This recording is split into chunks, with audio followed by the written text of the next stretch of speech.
VAS and all. So VAS we can leave now because this is the ICU patient. He is in ICU. Ziyad is in ICU now, so we are going to treat ICU patient. So VAS other information. If the patient can talk, you can take it from him. Otherwise, you can do assessment only when the patient get the consciousness. So leave that. Subjective. That's now I'm saying only about pain assessment is a subjective or objective? Subjective. Pain. It's a subjective. So we are not. So pain, everything will be subjective. Next, on objective assessment. On objective, we have three. What is that? Three parts. About the examination. An ICU, the patient can tell you about visual analog scale. That's what I'm saying. What I told you now. That's why for an ICU patient, VAS and all is not useful. So we don't want to take that kind of assessment because patient cannot say. It's unconscious. So we will not record the pain assessment by the time because pain assessment patient should tell. So we can't say subjective assessment. Normally the information given by the patient, but here patient cannot speak. All we are learning from the case sheet. We are not asking any. I didn't go and ask anything to the patient. See the difference. When we were doing the practicals for traumatology, I was asking the patient, sir, how this happened? What was the mechanism of injury? How you fell down? Where anybody was when you went? I asked the patient. But now, since the patient is in the ICU, I can't go and ask the patient. So everything we will read from the case sheets. Very important. Next important thing, we will go for objective assessment. Objective assessment has three parts. What are the three parts? On observation, on palpation, and on examination. So now, as a physical therapist, on observation. If the patient is in the ICU, what all I will observe? What all I will observe? First I will go and observe. I observe what are the connected monitors to the patient. Normally you can see the patient will be connected to the ECG monitor. The patient will be connected to the oxygen mask. Okay, and patient will be connected to one part. What is this here? Pulse oxiometry. They will be connecting pulse oxiometry. Okay, and lot of vein trips, that the saline and other drugs will be going through the veins. Okay, then there will be catheter, urinary catheter for urine. You know what is catheter? For catheter?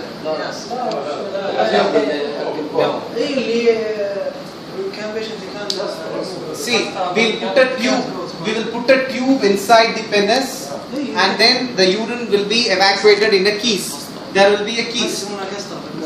Okay, in that we have two types of catheter. One is the tube which we put inside the penis, another one is condom catheter. It will be like a condom, just put a condom and you can take it. So these are the two types of catheter which commonly they will be using this. Then they will be having the oxygen mask. Okay, because ICU patient.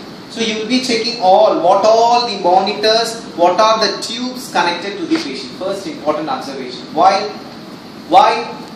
I told you no. Because you should not disconnect any of the connections, medicines, or you should not harm the patient. So you should check what are the connections so that you can ask the staff nurse to help you. For example, temporarily you can disconnect the urine catheter while doing exercise so that the tube will not get disturbed. It's very easy. You can just disconnect from the wire from the keys and you can put a stopper. We have a stopper. So in the tube we will put a stopper and we will close the catheter. So that for lower limb movements it will be free.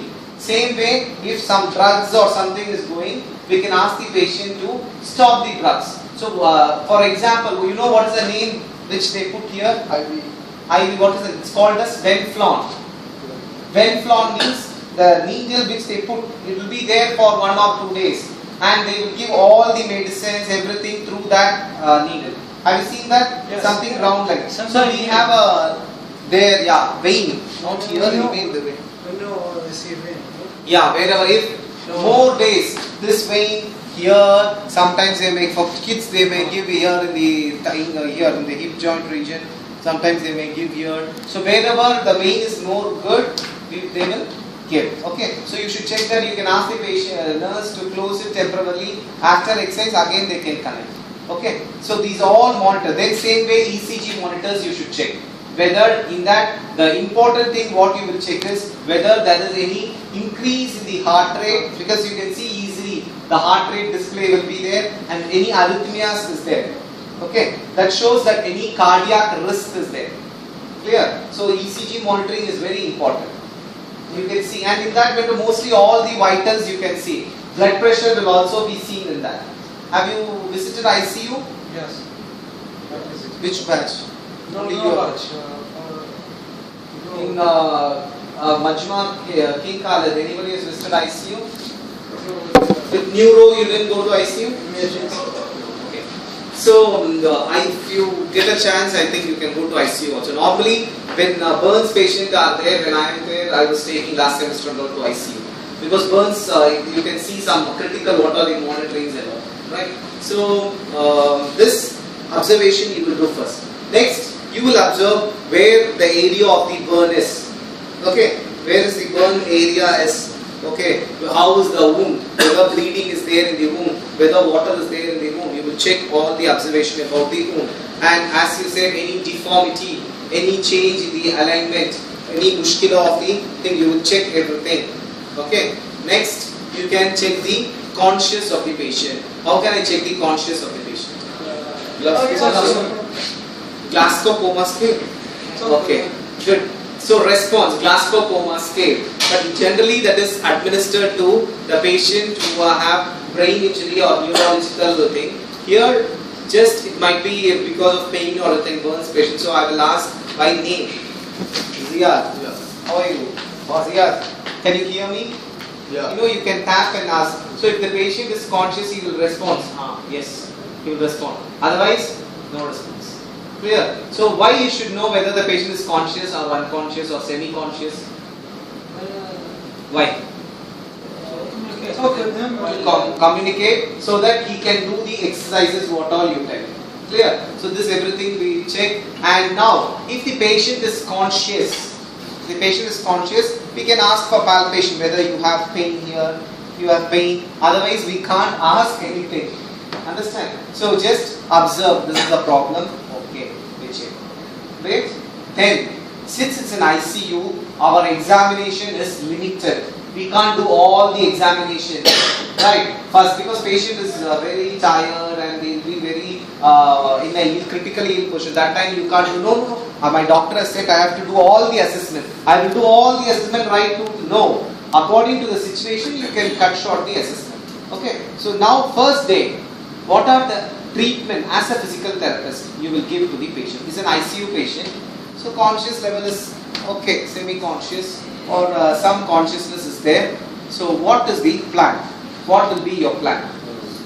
Isometric exercise. First, immediately isometric exercise. Come here, Zirani. Active exercise. What is the first priorities? Yeah, first thing what we should do. Think, I told you first, any patient, the first thing what we will do is the aim, two aims is there. One is to reduce the edema, number two, to preserve the range of motion. Two important points, okay? So we are talking about a patient who is in ICU, burns patient. So what physical therapy exercises we have to give, we are discussing that. Clear? So first point is we have to reduce the edema and improve the range of motion. This two. So how can we reduce the edema? So first thing what I will do is, I will, if the burns is in the lower limb, I will position like this.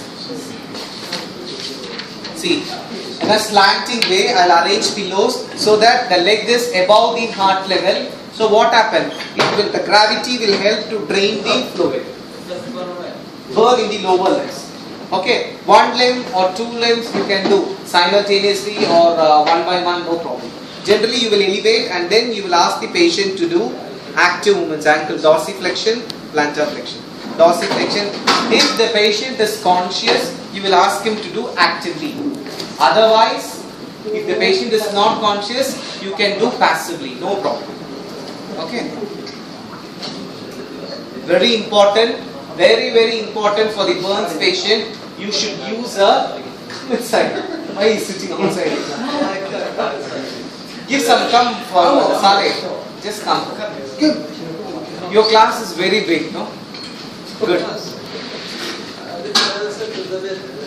Come, you can sleep here. No problem. No, it's fine. You can listen, you can sleep and listen.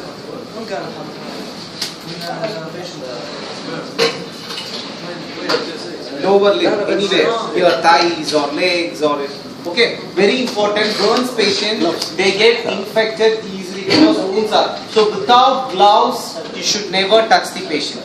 Very important point. Without gloves, you should not touch the patient. Same way, mask. Without mask, you should not go near the patient. Why? Because lot of because the skin is open, lot of fluids will be coming from the patient, and you may infect the patient or patient may infect you. Both can happen. So it is always better wear a mask and wear the gloves. Go to the patient. Clear? So now I was saying about this. If the patient is conscious, he will do actively plantar flexion, dorsiflexion. See, 10 movements: up, down, up, down. Then inside. You should not say inversion, eversion. Patient will not know inversion ever. So you turn the foot inside, outside. Inside, outside. Yeah, clear. Now rotate your foot. Rotate. Circumduction. Okay. Clockwise and anti-clockwise. If the patient is unconscious, then what you will do? You will do passively. Flexion, extension. Okay. You have to do. You may ask, sometimes any complications here, sometimes bleeding will be there. But whatever you have to do, otherwise the swelling will be zero. So understand, this is for reducing the swelling, first step. Okay. Number 2, what you have to do, same way for upper limb. If you have swelling in the upper limb, same way, support with the pillows, elevate with the pillows, and then same thing you can do for the fingers. Flexion, extension, abduction, adduction, circumduction, all the movements to be upper. So what happened again? The swelling will be drained. Okay. Then you can also start to elbow movements. 1, 2, elbow. And then forearm movements. Supination, pronation. So this all he is doing actively, but if the patient cannot do, he has to do passively. Okay. How much time? What happened? You are thinking about exercise, or you are thinking about some other?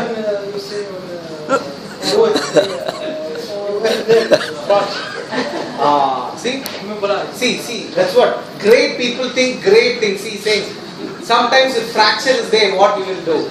That's why I told you in the history we are going to read thoroughly how the burn happened, any associated injuries are there. If at all, because initially they will take X-rays, everything, because electrical injury was thrown out. So it will be taken a X-ray. So any other fractures it will be given. That time we will be alert. If fracture is there, then they will give some splint or anything and rest and so on. Okay. So this is for reducing the swelling. How much time is it? This each 10 movements. For every 1 hour you have to repeat this. Every 1 hour. 10 times. So you should advise the sister who is there, please encourage the same movement. You can teach the sisters. Please make the patient to do this exercise. Sister means who is a nurse. Okay. You said if you can't do active exercise, you will do Passively, yeah. It's not dangerous or something like that. And just there, I mean, ICU. For this you have to do, because no other way. I told you, swelling you have to reduce. If fracture or associated injuries, you should not do. If nothing, only burns, you can do, no problem. If it's hair fracture. Hairline fracture. No, fracture is fracture, you should not. For fracture, no mobility, only immobilization of the treatment. You should not do. Okay. So this is one method you can do with the pillow elevation. Or else you can tie with the gauze, hang the limb, and then you can do the same way you can hang the foot. Okay, with a thin pulley you can hang, and then you can support it, you can do it. Okay, this is for reducing the edema. Next thing, for increasing, preserving the range of motion, what you will do? You have to encourage the active movements to all the limbs. So first, starting from the shoulder, hold both the hands, full movement, fully. Relax. Enjoy. Again, fully. Yes. Extension. Okay, this is for shoulder. Same way, abduction, adduction, full movement. Yeah. You have to do full range, that is very important. Okay, always full movements, not only flexion, not only this much. He may develop some capsulitis or stiffness on the shoulder. So always, this is the target. Your arm should touch the ears. Okay, you have to tell him. So come on, again, this is for shoulder movements, flexion, extension, abduction, adduction, right? Then you will do shoulder, elbow, flexion, extension, yeah, fully elbow flexion, extension, bend the elbow. Then sir, please, you, yeah, rotate, rotate. Okay, same way for the wrist, flexion, extension. These all are methods of doing exercises to the patient. Easy, you will do flexion. Same way, ulnar deviation, medial deviation, circumflexion. The same movements you will ask the patient to do. Kullu movements. Okay, same way for lower limb. Hip, kullu flexion, please active, yeah. Full flexion, extension. Why we are doing the full range of motion? Because to maintain the range of motion, to avoid stiffness, to maintain the properties of the muscle, to avoid the muscle tightening. For all this, all the joints should be moved. Okay. If the patient is conscious, active. If the patient has low level of consciousness, then it is better to give passive. Okay. Unless no complication is there, you can proceed. This is the first step. First step is about the reducing the edema and preserving the range of motion. Right? All the movements, hip, knee, ankle, everything. You know what are the movements for each joint. It's basic. Hip joint, knee joint, ankle, all the movements. Toe movements, right from toe movements. Full toe movements, you have to do all the movements. Clear? This is one. Next important thing is, what is the next thing? Remember, last class we discussed in theory. One is preserving the range of motion, one is edema. What is the next thing? Covering of External. See, those who are looking at mobile, no attendance for them. I will not tell the name, but I know who and all are using mobile, so I will not give attendance for the lecture. Hereafter, that is the rule. I will not say anything. I will see their faces, who and all are using mobile phones, and then I will give mark absent in the lecture. That's the best way. Okay. Next thing is, now what is the next thing? Third point is, what we have to do? Positioning. Positioning, immediately the positioning of the patient, burns patient. For example, if the patient has burns in the neck, anterior part of neck, how will you position? Extension. See, normally what we will do now, we use double mattress technique like this. See, yes. Here, one mattress, patient is made to lie down. Think that this is the mattress, fully mattress will be there. Then the towel. Okay, feel it. See, this position, you can keep some towel for support. Towel for support, you can keep. Or else, you can keep two mattresses like this. One mattress, another mattress. So keep this in. Now what happened? The anterior part of the neck is exposed, stretched. So what? No, don't go for too much of extension. Then it will be difficult. Just extend colors. Okay. So this is the positioning. One method to position the patient. Or else you can give a collar, cervical collar. You can give some cervical collar. This is one method. Okay, for anterior neck. Next, if there is a burns in the arm, axilla or arm, how will you position? Air plan splint, very good. If you don't have splint, first day, what you have to do? You have to, yeah, very good. See, you will keep a pillow and you will position like this. See, full pillow. Same way. Huh? This bed is, see, in hospital you know how the bed, this is couch. It's not a hospital bed. In hospital bed it will be a bit broad. So you can have a support for the pillows and you can position like this. Okay. What position is this? Abduction and what is that? The abduction position and lateral rotation. Because normally your limb will go for adduction, contraction. So you are keeping like this. Clear? Now next, if the burns you have in elbow, how will you position? Extension. So you have to position in extension, normally with the splint, or you can keep it in in extension, straight like this. In extension you have to keep, if you have burns here. Okay, next important. If you have burns in the hand, what will be your positioning? Abduction. Huh? Abduction. No, positioning. Very important, because the fingers, everything will paste, they will become tight like this, deformity. So how should we position? Biomechanics students, who remembers biomechanics? Put something between the fingers. Very good. That is one. Put something between. See, he's designing a splint. Very good. There are a web splints like that. We can give some splint here. It will be like this. So what happens? Your fingers will not get adducted. So it will not paste, because if in severe ways, what happens? The skin, everything get damaged, and fingers can get stuck like this or pasted like this. So it's a good idea to give a splint. Very good. Next. But what is the other method? Normally in biomechanics, we studied about the functional positioning of hand. Remember? The arm will be like this and ulnar deviation. Wrist in slight extension, MCP slight flexion, and finger flexion and slight ulnar deviation. In this position, the brain have a more control over your hand. So normally in this position, it's a functional position, best method to position the hand. Okay. And next, the important thing, you may give some splint. If there is a, as he said, for web splints or any other splint to the hand to avoid the flexion contracture. Clear? So this is about the upper limb. Lower limb. If he has burns in the hip and the thigh region, what is the position you have to give? Yes, very good. You have to abduct nicely, keep a pillow between the two thighs so that the thighs will not get stuck. Okay, really it happens because it will be like skin will be cut and water will be oozing, plasma, blood, all sorts, so it may get stick. So you should keep abducted and keep a pillow like this. Clear? So please Hassan, you come behind. Nobody is listening to my lecture.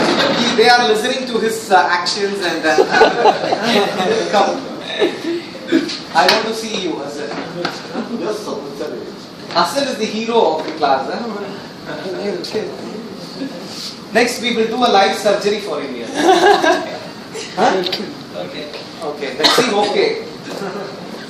Okay. This is abduction. We will keep them in abduction so that you will not get the deformity. Next, if you have burns in the knee region, what you will do? Knee.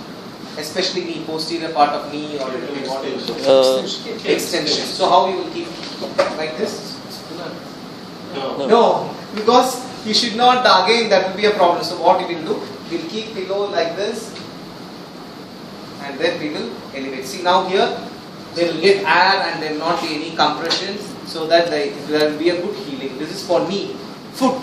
What is the position for foot? What is the position for foot? A pillow under the knee. Pillow under the knee. Why? So that it can be weight. Very good. That is also one idea. If he's saying that if you have burns here in the region, ankle region or heel region, you can keep like that. So that will not rest the foot. You can keep 1 or 2 pillows. So that is also a good option. But in this, what happens if you keep like this? See the foot in a relaxing. Which motion it is going on? See that down. Plantar flexion. So always there will be a tightness, plantar flexor tightness will come. So I told you, always the best position to keep the foot is in neutral position. So what we will do, we'll use some sandbags. You know what is sandbags? Sandbags. What is sandbags? Small, yeah. Yes. So you use sandbags, small sandbags and position to keep the foot in a neutral position. Can you see? Or else, if we have a splint, we can prescribe a splint. What splint we can give to the patient? Ankle foot.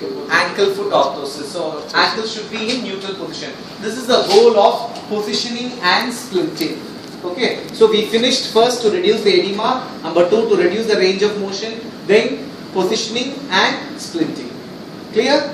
Then starts the active exercise, passive exercise, assisted exercise one by one. So for ICU patient, we finished reducing the edema, active preserving the range of motion, positioning and splinting.